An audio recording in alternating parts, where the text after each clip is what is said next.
Well, thank you so much, Jonathan, and thank you to Mason, Hayes and Curran for bringing us all together today for this seriously interesting conference. It's been really fascinating for me to get a handle on how this incredibly important conversation is playing out in this country.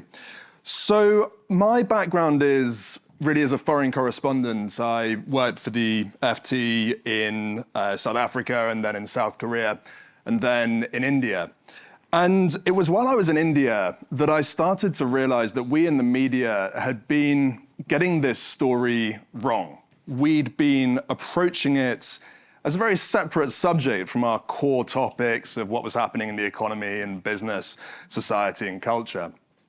And suddenly I realized, as we heard earlier today from Minister McGrath, this was not the Environment Minister speaking, although if you'd seen this 10 years ago, you might have assumed it would be. This was the finance minister of this country talking at length about how the climate crisis was top of his priorities. And this is something you see throughout the world these days. Suddenly now, the climate crisis, the energy transition, is front and center of every single story that we at the FT and our competitors cover, the economy, business, and all the rest of it. And yet, when it comes to this subject, it's something that many of us really struggle to grapple with. It's a subject that can feel very overwhelming. It can feel depressing. Often you feel like you're being lectured at or told how your grandchildren will live in a world of fire. There's a huge amount of data and science to get to grips with. But what I realized was that beneath all this are some incredibly powerful human stories and drama. And if there was a way of telling this story, approaching this subject through that lens, it could make it a lot easier for people to get to grips with. So that's what I set out to do with this journey, which, as Jonathan mentioned, took me through 26 different countries on 6 continents over the course of 2 years. And I met some extraordinary people, from mammoth tusk hunters in Siberia to clean tech entrepreneurs from Shenzhen to Silicon Valley. An incredibly disparate group of people with incredibly different perspectives, but all of them playing their own different parts in what, to my mind, is simply the biggest story for any journalist of my generation. And I'd like to share just a few of those stories with you today.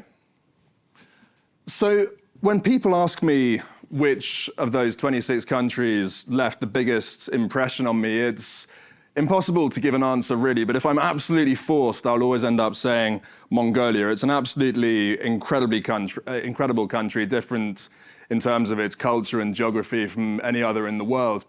And I took this photograph of Gombo in Zavkhan province in the far northwest of Mongolia.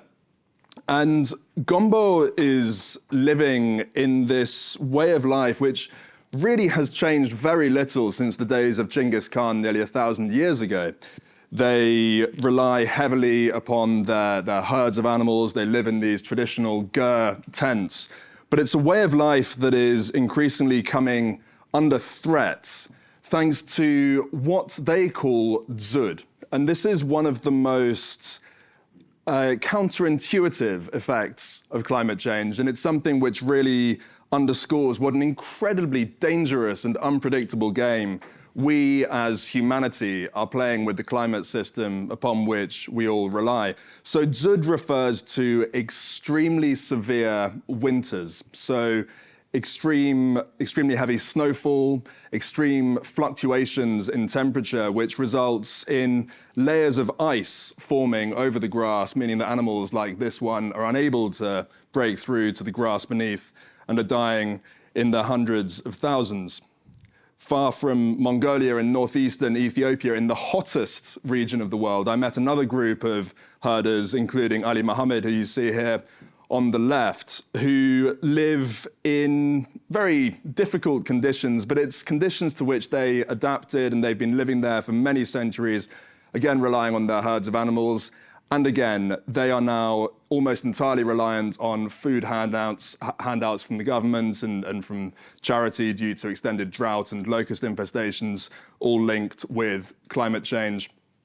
In the Solomon Islands, to the far east of Australia in the South Pacific, Gandli Galagosa here is standing on the site of his old house, which is now being completely inundated by sea level rise, which has been even faster than the global average rate. And this is something which coastal communities all over the world are going to have to get to grips with in years to come.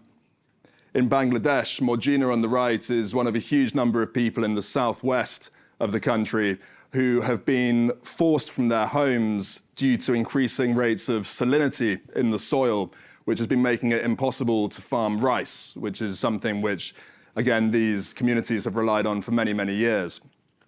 And I begin with the stories of these communities. The whole book is not in its entirety about the people suffering the impact of climate change, but it's an incredibly important part of it. And I begin with that because it's one of the three key points that I hope to address today. And all three of these points actually might sound obvious, and yet when I go to these COP conferences, there's another one coming up, as you know, in Dubai in November and December, all three of these points seem to me to be underappreciated. And the first of those points is just how urgent this situation is. There are already people who have been losing their lives and their livelihoods in large numbers. This is a crisis that is already well underway. And something you will have noticed about all those people that I just mentioned, well, they have two things in common, really. One, of course, is that they are all among the people in the world most vulnerable to climate change. And the second thing, of course, is that they have really played a minimal role in driving the carbon emissions that are causing the crisis. Per capita carbon emissions in Ethiopia are about 0.1 tons of carbon dioxide per person per year. In the US, it's about 16 tons, 160 times higher. So all of this really comes down to a question of the two words which you'll hear from the mouths of climate activists all over the world and see written on this placard in this photograph, climate justice. And I took this photo of Joanna Sustento, who is a Filipina climate activist, when she was doing a one-woman protest outside the Philippines headquarters of Shell in downtown Manila. And she was taken away by the police and fortunately released later that day without charge. But the reason why she was protesting outside the office of Shell was because Joanna lost almost her entire family to the catastrophe of Typhoon Haiyan in 2013. They were among more than 6,000 people who were killed by that disaster in the Philippine city of Tacloban. And she was protesting outside the office of Shell specifically because in the previous year, Shell had paid out more money in dividends to its shareholders than any other company in the entire world, $20 billion. That was significantly more than Apple, which was in second place. And Shell was able to pay its chief executive, Ben Van Beurden, $62,000 per day. And as Joanna will tell you, the reason why Shell was able to pay such extraordinary amounts of money to its shareholders and its executives was because the cost of the pollution that was caused by the use of Shell's products is not being paid by Shell. It's being paid by people like Joanna's family and many thousands and millions of others in climate vulnerable places all over the world. And so even people like Joanna, even as she's carrying out these protests against specific companies, she's very clear that this is just one part of a wider problem. If Shell were to disappear overnight, that obviously wouldn't make any meaningful improvement to the prospects for the people of Tacloban or anyone else. This is about a change that is needed in the way that the global economy works. We heard earlier from the minister about carbon taxes. To my mind, this is absolutely indispensable. We need to change the incentives that govern economic activity all over the world in order to incentivize a more rapid shift towards cleaner forms of energy. And it's really encouraging to hear, as we heard from the minister earlier today, that this is something which more and more governments are waking up to and are acting to try to shift those incentives. This is a process which is now well underway. We are moving towards a cleaner future. The only question is how quickly we get there. And no one can seriously deny that, not even this man. So this is Prince Abdulaziz bin Salman Al Saud. He's the son of the King of Saudi Arabia, the older brother of Mohammed bin Salman, who, of course, you'll all have heard about, and not necessarily in flattering terms. But Prince Abdulaziz is the energy minister of Saudi Arabia, which makes him the most powerful person in the global energy business. And I requested an interview with him when I was in Saudi Arabia, just because I thought I might as well. And I was amazed to find myself speaking to him in his office for 3 hours. And the reason that happened was because he and his colleagues in the Saudi government are so incredibly eager to get across the following message, which I think we should all treat with a hefty dose of skepticism, but it's an interesting message nonetheless, which is that Saudi Arabia is not a fossil fuel dinosaur. Saudi Arabia is on board with the energy transition. It's going to be a leading power in clean energy, green hydrogen, and many other forms of clean energy. Now, it's not a totally ridiculous proposition, of course. Saudi Arabia has huge potential, notably in solar, as well as good potential in wind. At the same time, however, Prince Abdulaziz was very keen to make clear that they are going to keep on pumping serious amounts of oil for a very long time to come, and they remain a problem in the minds of many people who are going to be pushing for much faster climate action at this year's COP28 in Dubai. But those who defend the decision to host that UN conference in a major oil-producing country point out something which needs to be taken seriously and addressed, which is the need to counter the concerns of those who rely heavily upon fossil fuels and other heavily polluting forms of economic activity. And this is not only rich people like the royal family of Saudi Arabia, it's also people like the population of La Trobe in Victoria in Australia, which for generations saw their substantial coal reserves and the power stations which used that coal to power a large amount of the province of Victoria. They saw this as a perpetual guarantee of prosperity. And now suddenly that guarantee has been cast into doubt. Speaking to the mayor of La Trobe, he was really struggling to get on board with the enthusiasm for the green agenda. He was no climate denier. He was doing his best to attract clean energy jobs to his town. But though the concerns of people like him and the people of his community can't be ignored if this transition is to succeed at scale. So it was important to me not only to talk to the green, cuddly good guys of this story, but also to those who are involved in whatever way in driving the climate crisis. And those people would certainly include Ezio, who I met in the Amazon region of Brazil. I was traveling with an amazing man called Marco Lima, a former soldier in the Brazilian army. And we saw a plume of smoke rising up from the middle of the forest, which we followed, and we encountered this rather scary-looking gentleman called Ezio. And to my amazement, he was incredibly friendly and happy to talk. He was happy to be photographed. He appears in the video that I put on my YouTube channel, which is still available if you're interested.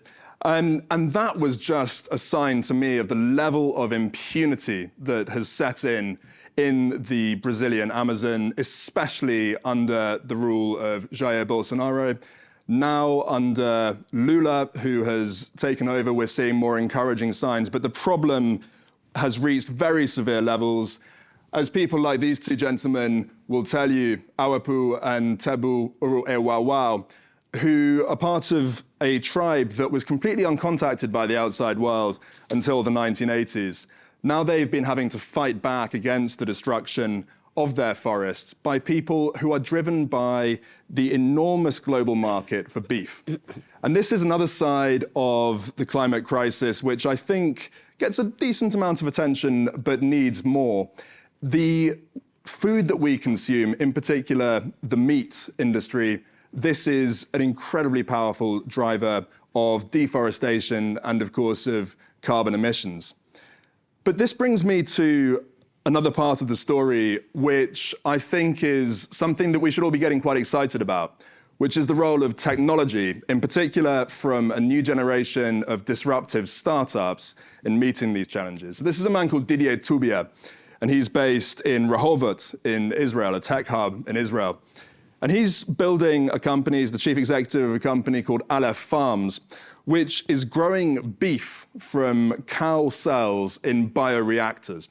Now, this is something which probably sounds pretty spooky and disgusting to a lot of people, but he will make a very strong argument that this is the only way in which we're going to be able to meet the world's still rapidly growing demand for tasty meat without destroying the rainforest, casting into doubt the future survival of communities like the Uruguay in Brazil. And this is one of a number of incredibly exciting startups I profile in the book, just a few of whom I have time to mention here. Another was in Iceland. I took this photograph with a drone in Hellisheiði, which is a geothermal power plant in Iceland, which is where Edda Aradottir and her team, she's the chief executive of a company called Carbfix, and together with their partners Climeworks, which is a Zurich-based startup, they have built a system to suck carbon dioxide from the air, not from an industrial smokestack, from the air, and dissolve it in water, pump it underground where it reacts with the Icelandic volcanic bedrock to form limestone. An incredible thing when you think about it. For hundreds of years now, we've been taking solid and liquid fossil fuels from underground, burning them, turning them into atmospheric carbon dioxide that's heating the planet. These guys are putting that into reverse. And they're doing it through these 2-meter cubed aluminium boxes, which have been built by the guys at Climeworks. And when I was speaking to Christoph, who's the co-CEO of Climeworks, I pointed out to him that each of these 2-meter cube boxes has an annual capacity to remove about 50 tons of carbon dioxide from the atmosphere each year. And global greenhouse gas emissions are 50 billion tons of carbon dioxide equivalent. So to cancel all that out, you'd need 1 billion of their machines. And Christoph sort of listened politely and said, well, yes, that's true. But then he said something really interesting. He said, Simon, do you realize that we as humanity make nearly 100 million passenger cars every year? And our machines are similar dimensions to a car and a lot simpler and easier to produce. So if we as humanity wanted to build these things at this scale, we could. And I'll never forget that, because it showed a completely different way of approaching these questions, which is far more ambitious than we're used to hearing. And it raises the question of whether that is the scale on which we need to be thinking. And it's certainly the scale on which a lot of people in China are thinking. I had a really interesting 2 weeks in that country, in Shenzhen, Guangzhou, Shanghai, Jiangyin, meeting some of the leaders in a new generation of Chinese clean tech startup companies, including He Xiaopeng, who actually became a billionaire through the IT sector. He built China's most popular mobile web browser. He then decided, along with a growing number of brilliant Chinese entrepreneurs, that if you really want to get seriously rich in Xi Jinping's China, the place you actually really want to be is clean tech. This is putting you at the center of the Chinese Communist Party's long-term economic strategy. And it's not first and foremost, as far as I can see, because Xi Jinping is a cuddly green guy. It's because this is clearly the way for China to become the energy superpower of the 21st century, which is a strategy which has been playing out pretty well for them so far. You're now seeing, as we heard earlier, with the Inflation Reduction Act in the US and with other measures in the EU, other major economies scrambling to catch up, but it will be a difficult ask for them. One thing in the US in particular, which made me rate their chances to a decent level, was the cutting-edge science that you're seeing rolled out. Bob Mumgard here, a scientist at the Massachusetts Institute of Technology, he's actually posing with a fusion reactor from the 1980s. And when it was switched on, this thing contained the hottest point in the entire solar system, 100 million degrees Celsius. That's 5 times hotter than the center of the sun. The problem is that no one has yet figured out a way to run a fusion reaction that gives off more power than it takes in, which obviously is important if you want to use this for generating enormous amounts of zero carbon energy.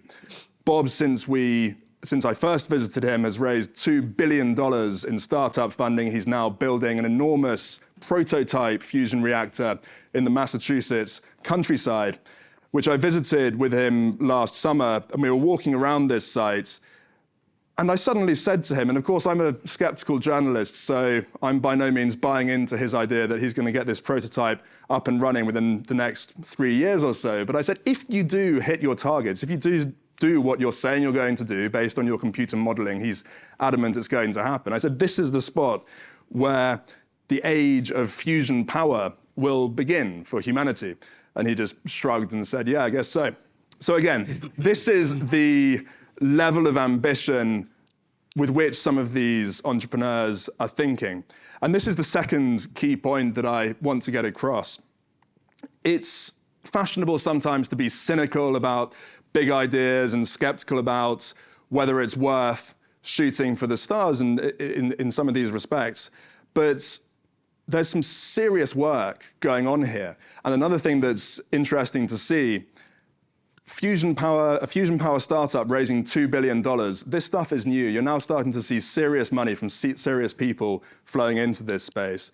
And I think anyone who is not getting excited and paying serious attention to the enormous potential for profit here is missing out on the biggest business opportunity of our time.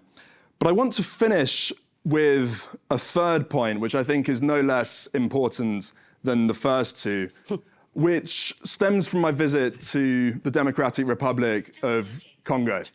I think it's you. I think it picked up your voice. You. Yeah, that's actually my Siri, who obviously is very well trained. In Kolwezi, which is a town in the southeast of the Democratic Republic of Congo, which is the region that produces most of the world's cobalt, which, as you probably know, is an essential ingredient in most of the world's electric car batteries. And a huge amount of that cobalt is mined in conditions like this. I think I'm the only foreigner who's been stupid enough to go inside an illegal Congolese cobalt mine with Mangovo, whose hand you see in this photo holding a few fragments of cobalt. It was pretty scary just getting down there. It's just a 40-foot vertical drop, which you go down like a Victorian chimney sweep with your bare hands and feet. No safety equipment, obviously. But people like Mangovo spend all day, every day down there. And there have also, sadly, been children like Letitia, who have been working in these mines. She's fortunately now training to be a seamstress with the help of an amazing NGO called PACT. So when you look at this, there's a easy, childish response to stories like this, which you see amazingly frequently, which is to point out some problem with clean energy or with the clean energy supply chain, and you say, throw your hands up and say, well, you see, it's just as bad as the brown energy supply chain, so what's the point? Well, I think that's a rather pathetic response, frankly.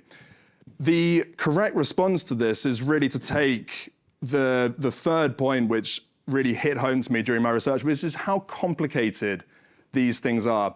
Sometimes in these conversations at COP, for example, as I mentioned, you'll see a desire to present these issues as though the answers are easy. But it's important to get across the fact that there are no easy answers. This stuff will take a huge amount of hard work. And the amazing opportunity here is the following, that as we are forced by the growing disaster of climate change to move towards a cleaner economy, we have an opportunity to rethink every other aspect of the way in which the modern economy works, to build a new model that is not only cleaner, but is truly better in every other way that counts. And I think all of us in this room have an opportunity to contribute to that in one way or another. So let's not waste it. Thank you. Very good.